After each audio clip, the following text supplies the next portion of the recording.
Custer decided to attack straight away to keep the initiative because he was determined to stop them from escaping. It was a desperate effort to control the situation instead of being overtaken by it, which is what actually happened.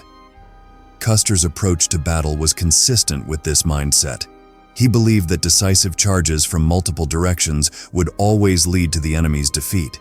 His military strategy was straightforward: gain the upper hand with a surprise attack, and then strengthen it by trapping the enemy in a pincer movement. This win-at-all-costs strategy, unfortunately for Custer and his men, failed to consider anything other than victory.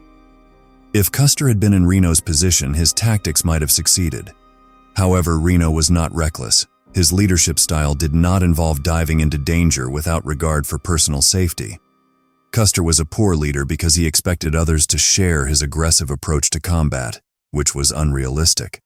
Custer's plan, even against overwhelming odds, might have worked if Reno had charged into the Hunkpapa warriors without hesitation. In that sense, Reno was blamed, as both the public and the military concluded.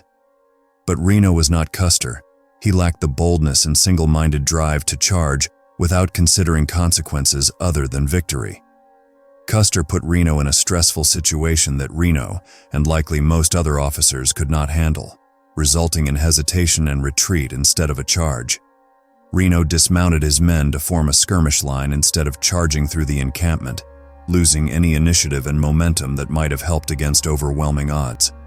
Even if Custer's strategy defied common sense, after Reno put an end to the attack, common sense took over, and the chances of anything other than a Native American victory were too high.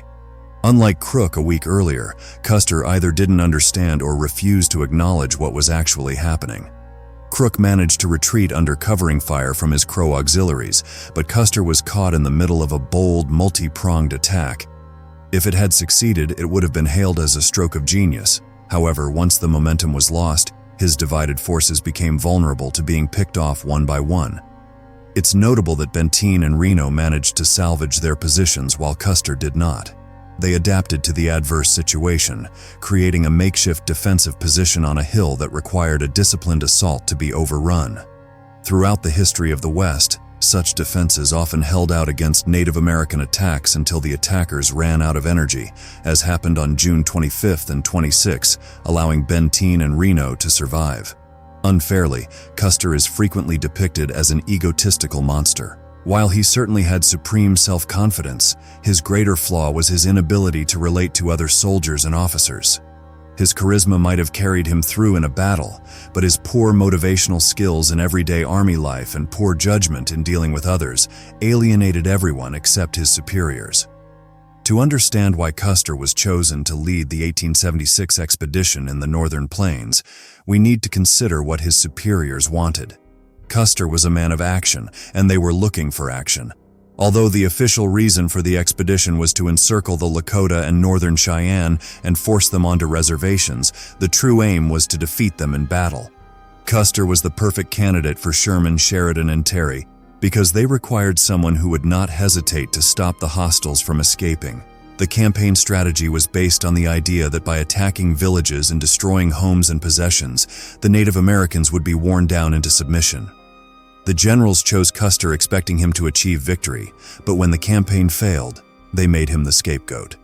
Additionally, the approach erroneously believed that the warriors would retire and fight only to keep their families from being forced to leave. This assumption proved wrong. After forcing Crook to withdraw, the Lakota and Northern Cheyenne were confident they could defeat a smaller force. We can only speculate about Custer's motivations, but he clearly craved publicity. Why else would he bring along a reporter against orders? His exchange with White Man Runs Him, a Crow Scout, provides another proof of his self-aggrandizement. These people are troublesome and bother the white people and the Crows. Today I'm going to give them a lesson. I'm going to beat you Crows and build a fort at the confluence of the Little and Bighorns so you can live in peace. For Custer, this would have literally and metaphorically put him on the map. Although some people assert that Custer aspired to be president or in politics, this seems improbable. As I have argued elsewhere, it is more plausible that he aimed to emulate Buffalo Bill Cody and reenact his acts of valor. Regardless of the reason, Custer was egotistical, focused on building his legend. When his luck ran out, his widow Libby did everything she could to continue that legacy. Libby Custer perpetuated his legend with historical distortions, such as the myth that Custer's body was not mutilated. As noted by Tom Hatch in The Custer Companion, it's hard to believe this given that the Native Americans likely didn't even know he was there.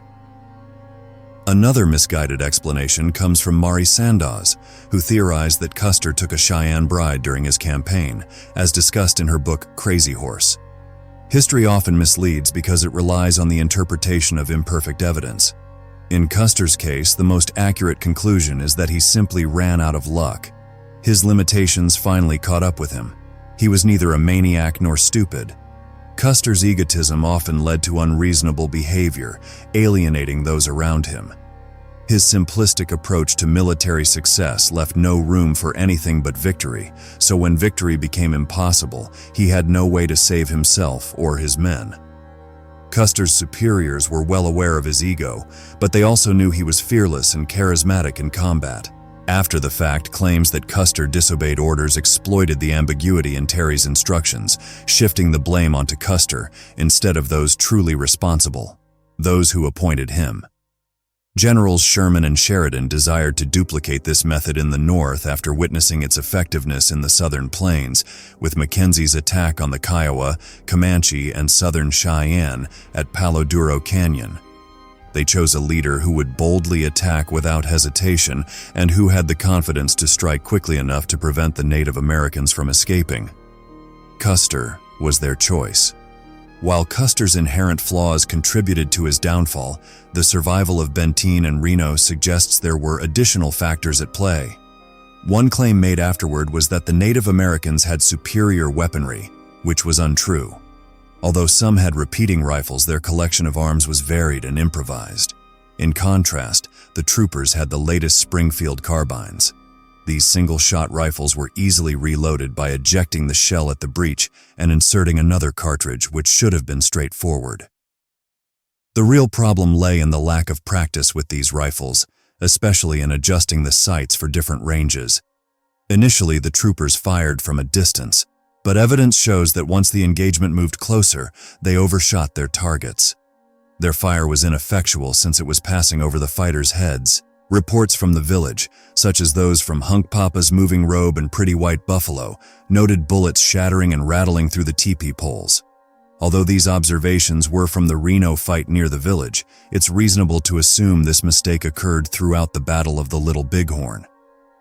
Richard A. Fox, through archaeological evidence, reconstructed a similar scenario, supporting what Moving Robe and White Buffalo had observed. Military training at the time was extremely rudimentary, contributing to the troopers' ineffectiveness in battle. The number of rounds allocated for target practice each year was so low that many troopers likely had little to no experience firing a rifle, let alone under battle conditions.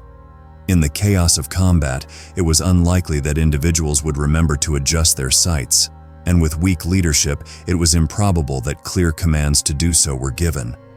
However, the lack of military training was not unique to the 7th Cavalry. It was a common issue in the 19th century U.S. Army. Benteen's comrade, Colonel Edward S. Godfrey, asserted that filthy or corroded cartridges required a knife to remove since they would not eject easily.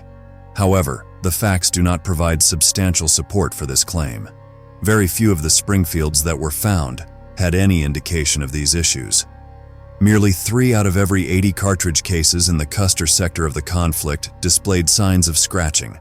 On the Reno-Benteen defense location, this number was 7 out of 257. This small number is insufficient to explain Custer's defeat or lend much credibility to this explanation. Custer's refusal to take Gatling guns has been cited as a reason for his defeat, but it's more accurately seen as an indication of his offensive strategy.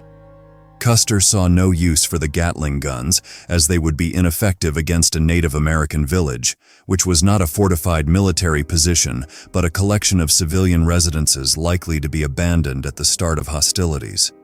He viewed the guns as unnecessary burdens that would slow him down when speed was crucial for surprising the enemy.